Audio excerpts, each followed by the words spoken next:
Hello, welcome to this module, and this module is about Dutch mortgage products. What will we discuss in this self-study module? We'll first start with an introduction of Dutch mortgage products, and then we look at repayment types of mortgages. Of course, we will have a closer look to interest and to interest types. We will discuss conditions and interest conditions for mortgages, and we conclude with a set of special products in our market. But first of all, an introduction.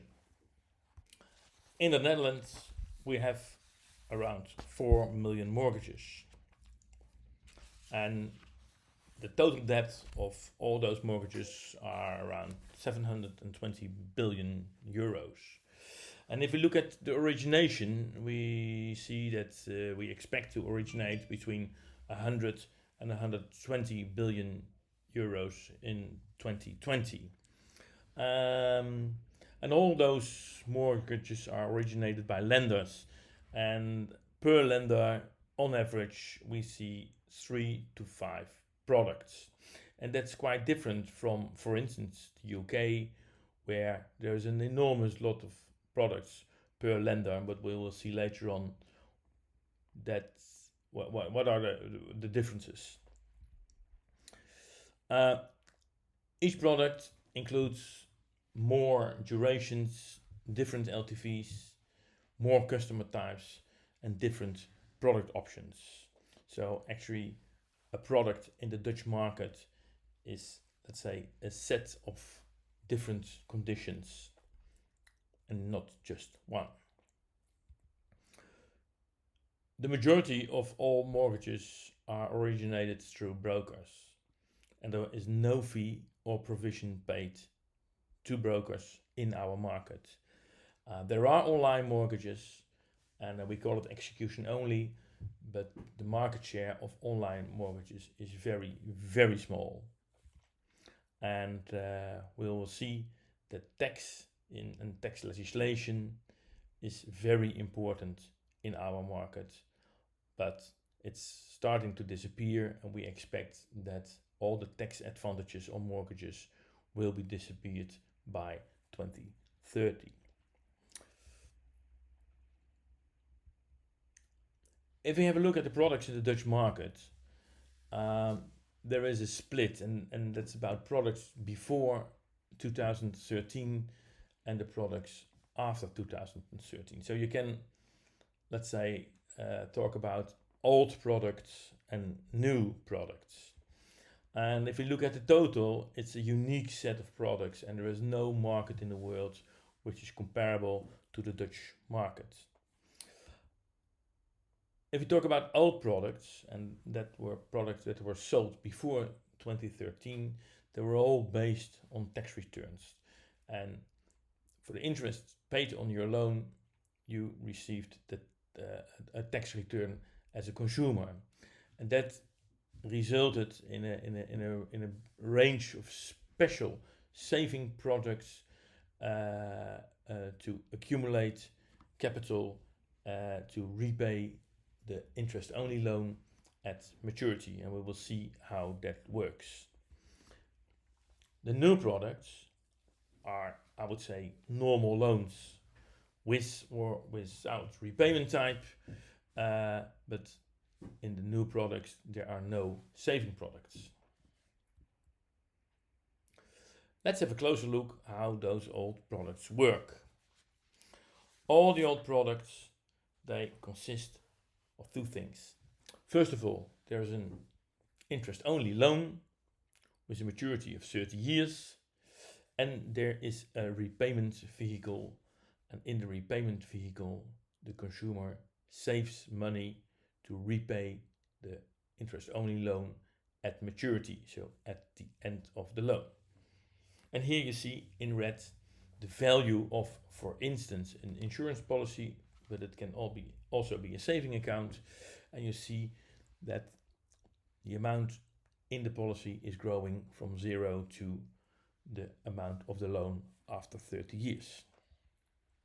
If you look at the payments, we see that the payment for the loan is interest on the interest-only loan part, and in red, premium or savings to pay for the savings product.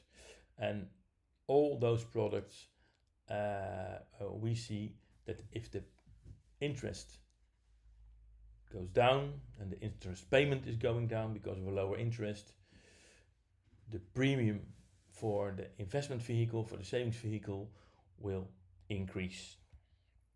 And there are other characteristics. All the interest paid on the loan is tax deductible, and the savings are tax-free. And what I said, if the interest rises, for instance at reset date, it will result in a lower premium or in lower savings. And that is very important, if we look at the net cost of these type of mortgages, they are lower than for instance an annuity loan for the same amount. And what are the impacts of those products in the value chain? Here you see our value chain consisting of 4 major steps: mortgage advice, underwriting and origination, primary servicing, and the special servicing. During advice and during underwriting and origination, all the policy data and the insured people has to be included in the documentation. So it's not only the documentation about the loan and the mortgage, but also the documentation about the savings product. And all those savings products are pledged to the lender. So that's something which is also be done during these processes. During primary servicing, when we have an active loan, especially at interest reset, we have to exercise extra activities. If the loan will get a new interest rate, that interest rate has to be communicated and synchronized with, for instance, the policy or the savings product. And we also have to care about direct debits. It's not only the interest and the capital which will be collected by the direct debit, but also the premium. If a loan ends because the consumer, for instance, sells his house, we have to include the savings product in the redemption process. So we have to know which is the amount which is saved in the product. We have to deduct it from the loan and make the right redemption calculations.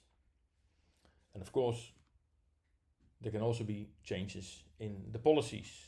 For instance, the duration or insured people, and sometimes people stop those policies.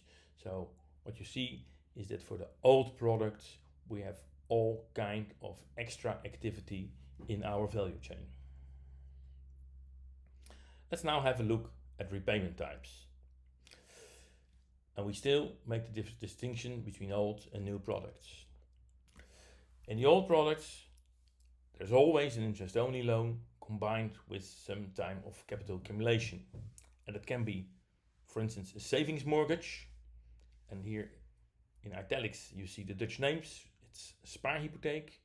It can be a life insurance mortgage, an equity mortgage, or a mortgage with a special savings account. We call it the bankspaarhypotheek.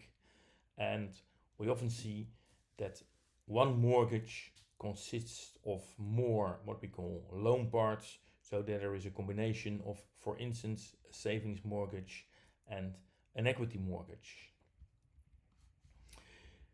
If you look at the new types, it's a loan with or without repayment scheme. So there is an interest-only loan, there's an annuity loan, or there is a linear loan.